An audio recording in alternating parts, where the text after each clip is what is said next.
জি, সোমবার 27 তারিখ 5টা 20 মিনিট যখন ফজরের আজান দেয় তখন উনি ফজরের নামাজের উদ্দেশ্যে বের হন প্রতিদিনকার মতো। তো উনি সবসময় ফজর নামাজ পড়ে 6টা 6:30টার মধ্যে বাসায় ফিরে যান, কিন্তু ওই দিন আর বাসায় ফিরেন না। আমি অপেক্ষা করছি 7টা পর্যন্ত, যখন দেখছি যে উনি বাসায় আর ফিরেন না তখন আমি ওনাকে ফোন দিই। সকাল 7:30 হইতে বেলা 1টা পর্যন্ত আমি ওনাকে ফোন দিতেই থাকি, কিন্তু ফোন বাজতেই থাকে। উনি ফোন আর রিসিভ করেন না, আমাকে ফোন ব্যাক করেন না। 1টার পরে ফোন বন্ধ। পরে সারাদিন আমি খোঁজাখুঁজির পর সন্ধ্যায় আমি থানায় আসি। থানায় আসার পরে স্যারের সাথে আমি সব কিছু বলি। বলার পরে স্যার বলছে যে আমরা কি করতে পারি। আমি বলছি আমি এখন একটা মিসিং ডায়েরি করব। স্যার বলছে আচ্ছা ঠিক আছে। পরে স্যারের কাছে সব বলার পরে স্যার মানে তার ফোন নাম্বার নিয়ে রিপোর্টে কন্ট্রাক্টে দেখছে যে ওর ফোন যতক্ষণ চলামানকালে ছিল ততক্ষণ পর্যন্ত নেটওয়ার্ক দেখাতেছে হানচরের মধ্যে। 1টার পরে বন্ধ হয়ে গেছে। বন্ধ হওয়ার পর আর ওনারা নেট খুঁজে পায় নাই, কারণ ওনার টাচ মোবাইল ছিল না, ওনার বাটামালা সেট ছিল। এই জন্য স্যার আমাকে বলছে যদি টাচ মোবাইল হইতো তাহলে বন্ধ ছিল সিম, কোনো সমস্যা নাই, আমরা খুঁজে বের করতাম। তারপরে আমি আবারও স্যারের কাছে আসছি। পরদিন আসার পরে স্যার বলছে যে এখন তো আমরা কোনো ক্লু পাচ্ছি না, আমরা কিভাবে সামনের দিকে আগাবো। তাইলে সর্বশেষ আর একটা উপায় আছে। স্যার বলছে যে একটা সিকিউরিটি করার জন্য তাইলে সব কিছু বেরোয় আইব, কখন কোন নেটওয়ার্ক থেকে ওনার ফোন বন্ধ হয়েছে তাও বের করা হবে। আমি স্যারকে বলছি আচ্ছা ঠিক আছে। পরে স্যারের কাজ চালাইতেছিল। কালকে বৃহস্পতিবার 12টা 12:30টার মধ্যে খবর পাওয়া গেছে যে হামচর ওই যে উপজেলার মসজিদের 3তলায় ওনার লাশ পাওয়া গেছে।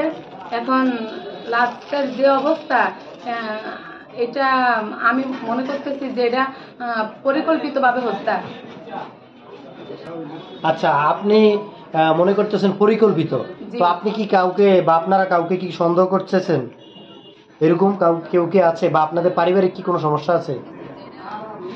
ওনার আগে পিছে কোনো শত্রু না এটা আমি জানি, কিন্তু হয়তো পারিবারিক ভাবে একটু ওনার ভাই মানে বাবার সাথে বা ভাইয়ের সাথে একটু সয় সম্পত্তি নিয়ে একটু ভেজাল ছিল।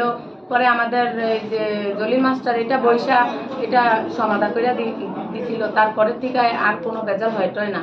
আচ্ছা, তো এই যে ওইখানে আমরা উপজেলায় দেখতে পেলাম যে সিসি ক্যামেরা আছে মসজিদের সামনে এবং উপজেলার ভিতরেও, তো ওগুলো আপনারা কি দেখছিলেন বা পুলিশের পক্ষ থেকে দেখানো হয়েছিল কিনা ভিডিও, বা ওইখানে গেল কিভাবে উনি আর কি?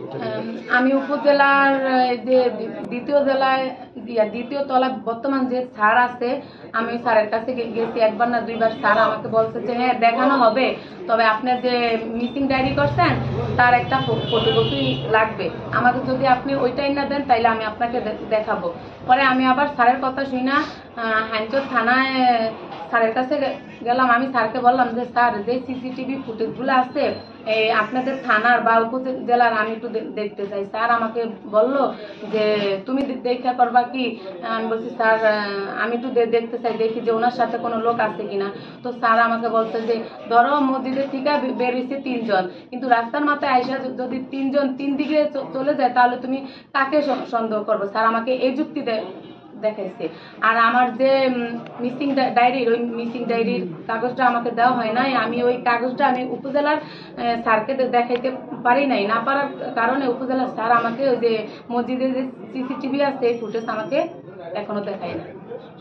আচ্ছা, তো এই যে আপনার স্বামী উনি এই যে 4 দিন যাবত নিখোঁজ ছিল, তো আমাদের থানা পুলিশ কি আপনাদেরকে যে আপনারা যে মিসিং ডায়েরি করেছিলেন সেটার কপি দেন আপনাদেরকে? জি না। কেন দেয় নাই আপনারা জিজ্ঞেস করছিলেন? হ্যাঁ, আমি স্যারকে বলছি যে স্যার আমি যে উপজেলায় গেছি, স্যার আমাকে বলছে যে একটা মিসিং ডায়েরির যে একটা ফটোকপি দেওয়ার জন্য।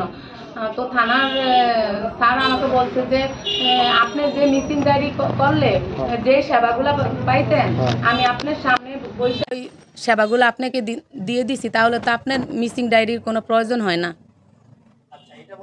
জি জি। তো আপনার হাজবেন্ড মানে কি পেশায় নিয়োজিত ছিল, কি কাজ করতেন,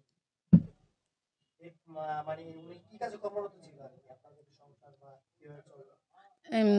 মানে যে উনি আগে তো রড মিস্ত্রি ছিল, পরে কয়েক বছর করার পরে উনি একটু শারীরিকভাবে অসুস্থ হয়, তো ও কাজ ছেড়ে দেয়। ডাক্তার বলছে যে এই কাজ করতে পারবে না। পরে আমার শ্বশুরের কাছে গিয়ে ওই কথাটা শেয়ার করার পরে আমার শ্বশুর একটা গাড়ি কিনে দিছিল। ওই গাড়ি আর কি চালাইতো, ওই জীবিকার উপর নির্ভর করে আমার সংসার চলতো। আচ্ছা, তো এখন আপনারা প্রশাসনের কাছে কি চাচ্ছেন? মানে আমরা তো যেটুকু জানতে পেরেছি একটি অপমৃত্যু মামলা হয়েছে। জি, তো এখন আপনাদের যে সন্দেহের কথা বললেন, এখন আপনারা কি কোনো মামলায় যাবেন কিনা? এটা তো আমি মনে করতেছি যে এটা পরিকল্পিতভাবে হত্যা। তো আপনারা মানে পরিকল্পিত হত্যা মনে করতেছেন? হ্যাঁ, মানে আপনাদের পক্ষ থেকে কোনো মামলা করবেন কিনা? মানে হত্যা হয়েছে আপনারা হ্যাঁ, হ্যাঁ, করব। হ্যাঁ, আমি আমার স্বামীর সুষ্ঠু তদন্ত বিচার চাই আপনাদের কাছে। আচ্ছা, হ্যাঁ, প্রশাসনের কাছে হ্যাঁ, আপনারা প্রশাসনের কাছে। প্রশাসনের কাছে